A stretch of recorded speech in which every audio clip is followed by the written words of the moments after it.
Hello, welcome to my channel, Anglican Aesthetics. I wanted to cover a critique of transubstantiation from a philosophical and theological perspective. Now, the critique I'm about to give is actually something, in theory, an Anglican could disagree with. For instance, John Cawson held that perhaps it is possible for God to sustain an accident in being. It's just we have no reason to think he does. Lancelot and Druis actually gave the same sort of answer to that.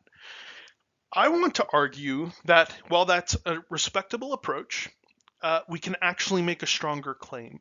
Transubstantiation is positively incoherent. It actually is metaphysically impossible. So that's what we're going to try to argue.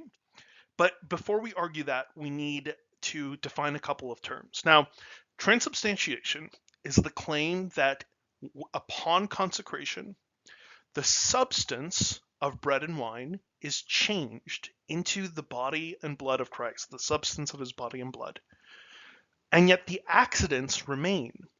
But the accidents, I wrote the accidents in here. I should have wrote remain, so that's just a typo on my part.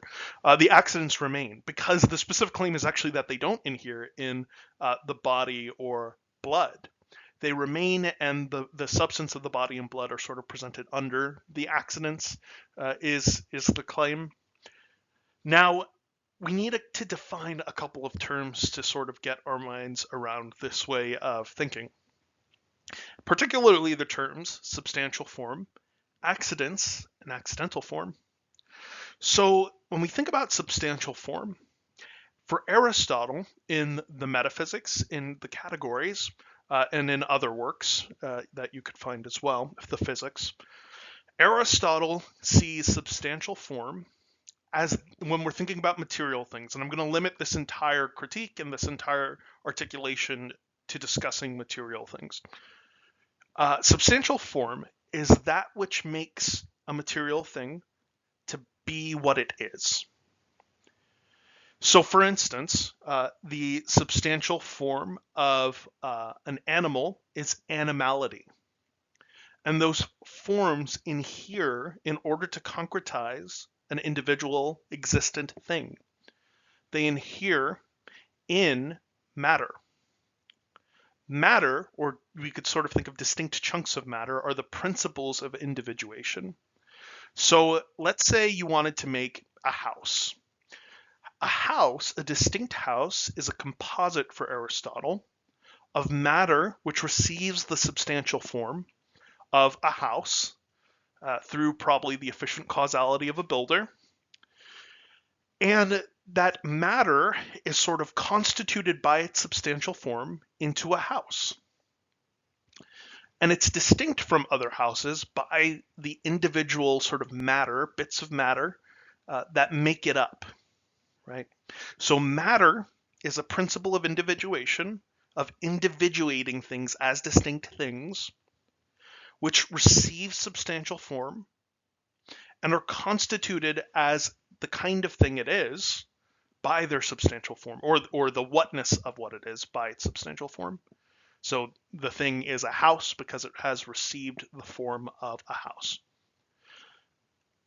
A substance, then, is this composite. A material substance is a composite of form and matter.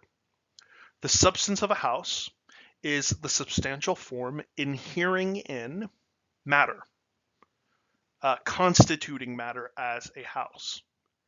Accidents are those things which can change and yet the substance remain. So for instance, I am a human being. I possess the individuated substance of a human being, and I'm a distinct human being by virtue of my substantial form individuating the material bits that make me up. Now, if I were bald, so if I shave my head, right, I would still remain a human being and the distinct human being that I am. So my hair length is an accident. That is to say that it could be removed and I would remain what I am. Accidents are also include things like color. If my hair went gray, I would still be the human being that I am. If I were a little bit shorter, my legs were chopped off or something, right? I would be the sort of human being that I am, the human that I am. Accidents are acts or actualities of substance. They are modifications of substances. I'm going to argue this, and this is something, as we'll see, Aquinas is going to deny. But I just want to sketch the framework as I think Aristotle understands it.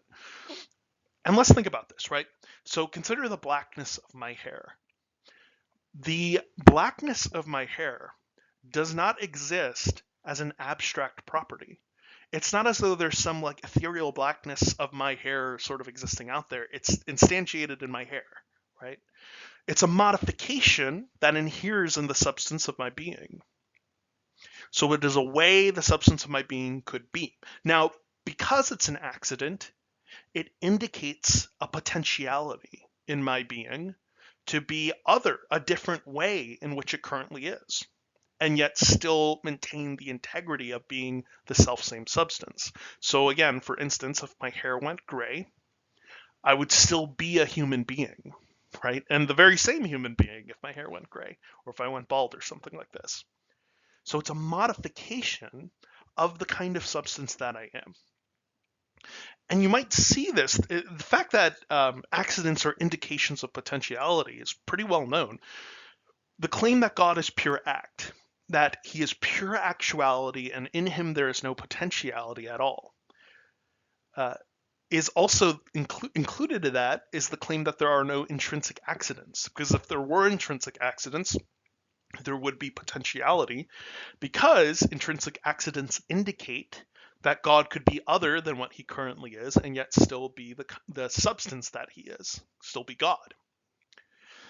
Now, whether or not God has intrinsic accidents, we're going to bracket that for now. But I just wanted to highlight that to say God is pure actuality is to deny the possibility that he could have any accidents, which means that accidents are indicators of potentiality of a thing. And in material things, they're indicators of a potentiality of a substance, of a material substance. So here's the fundamental problem, and that gets repeated in the Reformation critique of transubstantiation. And here we're going to flesh out that critique a little bit. So if accidents are not the subject of the body and blood, so again, it's not as though, per Aquinas, the bread and wine, or the accidents of bread and wine, sort of inhere in the body and blood of Christ. So the body and blood of Christ, the substance of Christ's body and blood, do not take on like breadiness. They don't take on the dimensiveness of bread. They don't take on the taste of bread. It's not like when you taste bread, that is what Christ's body tastes like, right? Even by Roman Catholic lights, at least by Aquinas' lights, it seems. So if they're not the subject of the body and blood, where do they inhere? Of what are they the act? Again, accidents, remember, are actualities of a given substance, in the same way that the blackness of my hair is a current way my substance is actualized, which indicates a potential to be other than what it is. Again, if my hair went gray, I would still be the sort of substance I am. So that's sort of the central problem. Now we're going to review Aquinas, because Aquinas does anticipate this, and he has a couple of responses. So let's take a look. Okay. So Aquinas' defense can be found in the Summa Theologiae, Tertia Pars, question 77. And I've tried to summarize these articles as fairly as I can. You can go ahead and read this for yourself, and I would strongly encourage you to do so. But here's how I would summarize articles 1, 2, 3, and 5. And when you read these articles, these sort of give you the principles by which the other objections he answers are answered.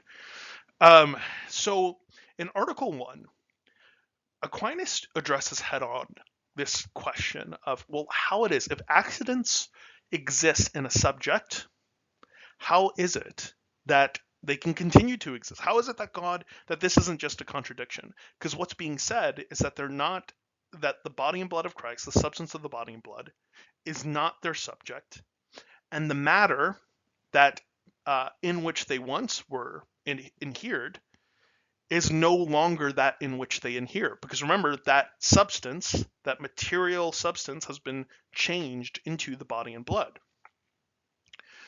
Aquinas' answer is that, well, they do have existence through a subject, insofar as they came into being in pre-consecrated bread, right? So they have a referential being to that.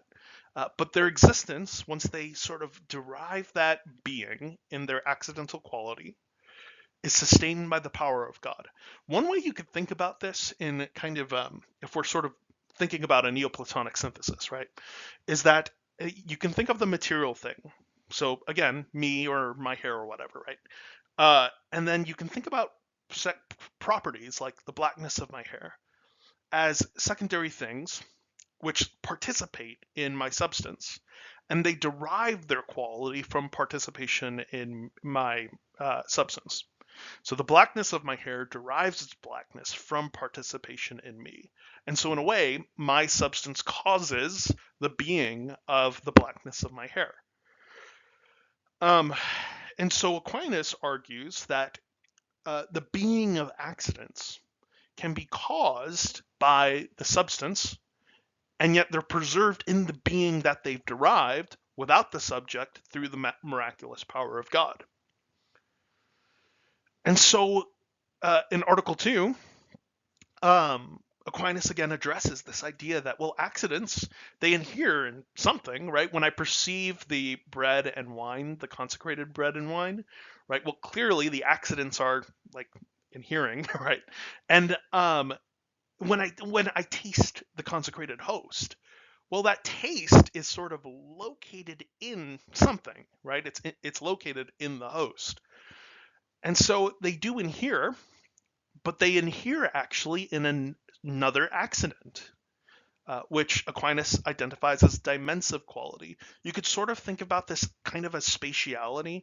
Aristotle, I believe, talks about this as position with quantity. So dimensiveness, you could think about as spatiality, or the sort of plane that the host occupies, or space that the host occupies. And all of the other accidents inhere in that space, which is supernaturally sustained. So even though the matter has been taken away, the dimensiveness of the matter has been maintained, and it's being supernaturally sustained for Aquinas. And it is that accident being given the supernatural ability to be the subject of other, being given the supernatural ability to persist without matter, but then it is the subject of other accidents. In Article 3, Aquinas argues that accidental being and form draws its being and form from pre-consecrated bread, but is then sustained in the being it had pre-consecration once the matter of bread is changed. Again, we've seen that sort of thinking operative in Article 2, right? So he argues it is derivative still. So even the accident of bread and wine derived its character and its being from pre-consecrated bread, so from bread, and it maintains that being it had when it drew its being from pre-consecrated bread, even when it's no longer attached to or inhering in the matter that individuated that bread by the power of God. Okay. Now in Article 5, this is what's really interesting. This one I think is just a fascinating article, because Aquinas actually, he concedes, the question he's wrestling with is, well, if the matter of the bread and the wine has been changed such that the accidents of bread and wine don't inhere in the matter, how is it that stuff is generated from the host? So for instance, worms come out of the putrefied host, a host that's just been out or exposed too long, right? And worms are a substance. They are a composite of substance and form. And so they come out of the host, at least as he was thinking about things, And to some extent, I mean, that's still true, right? These worms are sort of nourished by what one would have to say is accidents, and they come out of the host. So how is that possible? How can generation be possible? Because in Aristotelian thinking, accidents don't generate substances. Substances come from substances. Other substances cause substances. So for instance, even in the case of the house, right? The house is generated through the implanting of a substantial form, the form of what it is to be a house, which is affected by another substance, the builder, as its efficient cause. So efficient causes are causes by which the form can come to inhere in a thing, in that case of construction. And so for Aristotle, it doesn't make sense, and you can see this in his work on generation and corruption, to say that substances can sort of come without other substances, or substances can come into being apart from logically prior substances, just from accidents. So Aquinas' solution to this is to say that, well, dimensive quality, again, this sort of spatiality, and again, when thinking about spatiality, another way to think about this is if you have a surface, right? The space occupied by the surface is also that on which the whiteness of a surface, when we're thinking about a white surface, is spread across. So in that situation, you have an accident, which is the subject of another accident. And I'll critique why I don't think this works in this explanation in a second. But just understand the thinking. You have an accident that's the subject of another accident. And so dimensive quality accounts for generation by taking on the nature of a substance without being a substance for Aquinas. Okay, so now we're going to get into my critiques. Here's my first critique. Given this Aristotelian way of thinking, the host could not be individuated. So remember, matter for Aquinas is what individuates pieces of bread. It's what individuates any material substance, right? But the matter in which accidents would normally inhere no longer exists. It is no longer their principle anyway. The accidents are no longer characteristic of an underlying matter or a material substrate. So distinct matter is what individuates material substances, but consecrated hosts do not have matter, ergo you do not have any principle of individuation. How was it that without any underlying matter that individuates these accidents of bread and wine, you could have multiple hosts? Now, Aquinas does have an answer to this. He says it's dimensive quality, right? So, because dimensive quality has the property of a substance. It's the principle of individuation, spatiality, right? The reason this is Cope is because he doesn't want to say that it's matter, right? He wants to say that when we look at the bread and wine, the consecrated bread and wine, they're not inhering in a material substrate, because their underlying material, they're not a substance, right? The things that you see in front of you, the breadness, the taste of the host, is not tasting a substance in itself. At least when you're tasting the accidents, you're not tasting the accidents of a substance. And so Aquinas doesn't want to say that dimensive quality is matter. And yet, he has just defined it like that, right? So to say dimensive quality can receive accidents, can receive accidental form, and it can be a principle of individuation, really is just to treat it like matter. It's just to treat it like a material substrate. And if it's then receiving accidental forms, right, and is the subject of these forms, it's basically to treat it like a substance that's informed by other forms. So what Aquinas has in his use of dimensive quality is non-mattery matter. So to say again, if matter is that which receives form and is the principle of individuation among material things, then to call dimensive quality the principle of individuation of these accidents is just to call it matter, the material substrate. And so to say God does it is quite like saying God can make married bachelors. To say God can make dimensive quality the principle of individuation is to say that God can make it matter without making it matter, because that's what matter is. Okay, so critique 2. Aquinas' account of generation I don't think works. So accidents nourish substances as the acts of a substance. So accidents in themselves, when we think about them, they only have causal powers what I could call improperly or derivatively, right? So for instance, the whiteness of snow doesn't by itself cause anything. It causes something as it inheres or characterizes a substance, the substance of snow. Namely, it causes, the refraction of light into my eyes and all this stuff, right? So accidents only have causal powers insofar as they are accidents of substances. Substances have causal powers and exercise them at times through their accidents. Okay. Now, again, the Aquinas recognizes this, that usually substances only affect causes or only affect change through their accidents, and accidents only typically have causal power through the material substrate of substances.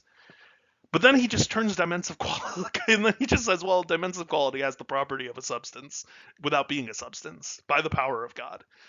And so again, he's saying here that it's a non-mattery matter by the power of God, or a non-substantive substance by the power of God, because it has all of the properties of a substance in this way of thinking.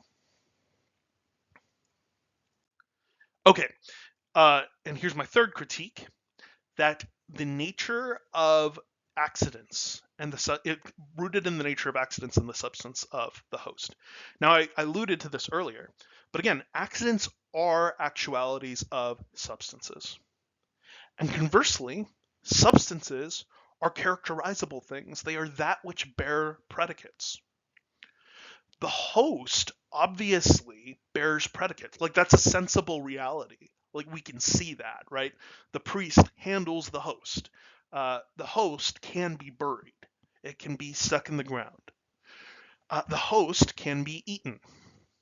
So the host is white. The host is getting moldy. The host looks stained with wine. These things are predicates of a thing, right? They're predicates. I'm predicating whiteness of the host. And so they're the proper bearers of predicates. Now, it's not to say that no accidents can ever be bearers of predicates, right? So, for instance, one could say, well, the blackness of my hair is weird looking or whatever, right? Okay. But here's the thing. The terminus of my black hair, that is, when you sort of account for my black hair, you'll have to reference me. You'll have to reference my hair, right? So if you just say that blackness is weird, like, that's not really a coherent sentence. You can say that black hair is weird, but then or the blackness of that hair is weird, but you're speaking of the accident insofar as it relates to a substance. But to speak of accidents in themselves is just to speak of abstract properties of themselves.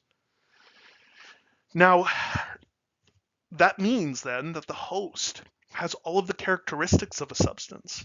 There isn't anything that isn't predical of sensible substances, which make them sensible substances, which also isn't predicable of a host.